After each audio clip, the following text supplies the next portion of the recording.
ሰላም ወንድና የተከበራችሁ የሬዛ ኢትዮ ቤተሰቦች ሁላችሁም ሰላማችሁ ብዙ ይበል በያላችሁበት የዓለም ክፍል። እኔ ያልኩኝ ሬዛ አይቤ ከየት ነው የምታመጪው? ለአንቺ ወተት ይላክልሻል ወይ ከኢትዮጵያ የላም ወተት ያላችሁ ሁሉ ትንሽ ፈገግ አሰኝታችሁኛል ከሰሞኑ።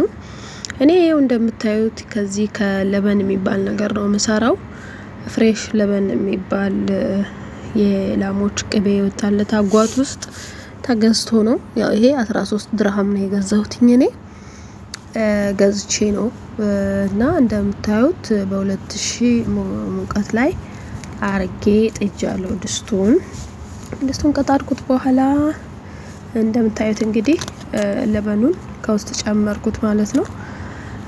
እሱን ከጨመርኩ በኋላ ትንሽ ውሃ መጨመር አለብኝ፣ ግድ ነው ለማቀላቀል እንዲመቸኝ። ለቅለቅ አርጌ ባትለቀልቁ ግዴታ ነው ውሃ ትንሽ መጨመር አለባችሁ። እና እቺን የምታክል ውሃ ጨምሬ አቀላቀልኩት ማለት ነው። ከዛ ምንድነው የምጨምረው? ጨው ጨምራለሁ። ጨው አንድ ደበስ ሰራ አንድ ሾርባ ማንኪያ ጨው ነው የምጨምርበት። ጨው ከጨመርኩ በኋላ በደንብ ነው ማማስለው። በደንብ አድርጌ ነው ማቀላቀለው። ምክንያቱም ጨው አንድ ቦታ መተኛት የለበትም፣ ሁሉ ላይ መድረስ አለበት። በደንብ ተንተክትኮ ስለማይፈላ አንድ ቦታ ሊተኛ ስለሚችል በደንብ አማስለዋለሁ፣ አቀላቅለዋለሁ። ልክ እንደምታዩት ከቪዲዮ ላይ እንደዚህ በዚህ መልኩ አቀላቅዬ አማስዬ ምናምን ከጨረስኩ በኋላ አንዳንዴ መቅመስም አለባችሁ የጨውን ወተን። ያው ጨው ትንሽ በዛ ሲል ጥሩ ነው፣ የምታቆዩት ከሆነ ትንሽ በዛ ሲል ጥሩ ነው እንዳይበላሽ። ቶሎ የምትበሉት ከሆነ ግን ባይበዛም ይመረጣል። እንደዛ አርጌ ከነዋለሁ ለ15 ደቂቃ። ከ15 ደቂቃ ደግሞ አየዋለሁ በስሏል አልበሰለም። ልክ እንደምታዩት እንግዲህ ገና ነው፣ አልበሰለም፣ ትንሽ ይቀራል። አረፋ አለ። ያ አረፋ ከላዩ ላይ ያለው እንግዲህ አይቤ ይሆናል ሲበስል። ገና ነው፣ አልተለየም፣ ገና ነው፣ አላለቀምና ትንሽ እንደገና 10 ደቂቃ ጨመርኩት ከደኜ። ከ10 ደቂቃ በኋላ 25 ደቂቃ ቆየሁት ማለት ነው በአጠቃላይ።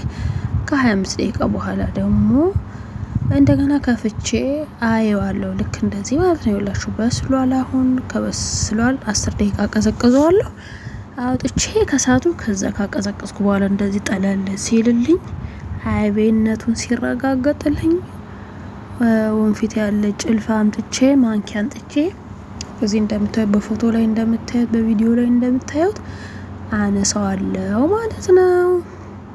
ከዛ አንጠፍፈዋለሁ። አይቤን አነሳለሁ። የአይቡን ውሃ ደግሞ ደፋዋለሁ። እንግዲህ እንደዚህ ነው ማረገው ማለት ነው። እና እንግዲህ አይቤ ሬዛ አይቤ ኬት ነው የምታመጪው ምናምን የምትሉኝ ሰዎች እንግዲህ ይሄ ነው አይቤ ከዚህ ነው የምሰራው። ባይዘዌ ከወተትም ይሰራል ይላሉ። እኔ ግን ሰርቼ አላቅም። ከወተትም ከእርጎም ይሰራል ይላሉ። ፍሬሽ ወተት ላይ ይሰራል ብለዋል። እንዴት እንደሚሰራ እስቲ እንግዲህ አብረን እናያለን አንድ ቀና። በእርጎም ይላሉ። እርጎ መክሬ አላቅም። ይሄ ሮብ ማለት ነው በአረበኛ እርጎ፣ በሱም ይሰራል ብለዋል። እስኪ እንግዲህ አብረን አንድ ቀን እንሞክራለን ማለት ነው በእርጎ። ዛሬ ግን በለበን ነው፣ በአጓት ነው፣ ቅቤ በወጣለት አጓት ነው።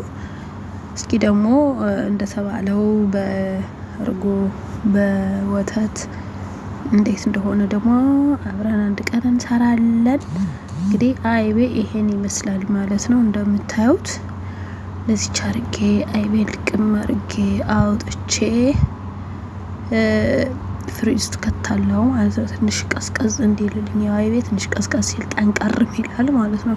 በጠንቀሩ በሳት ስለበሰለ ምንም ችግር የለውም፣ ምርጥ ነው። እንደው ከኢትዮጵያ አይቤ ይሄ በጣም ጠንካራ ነው።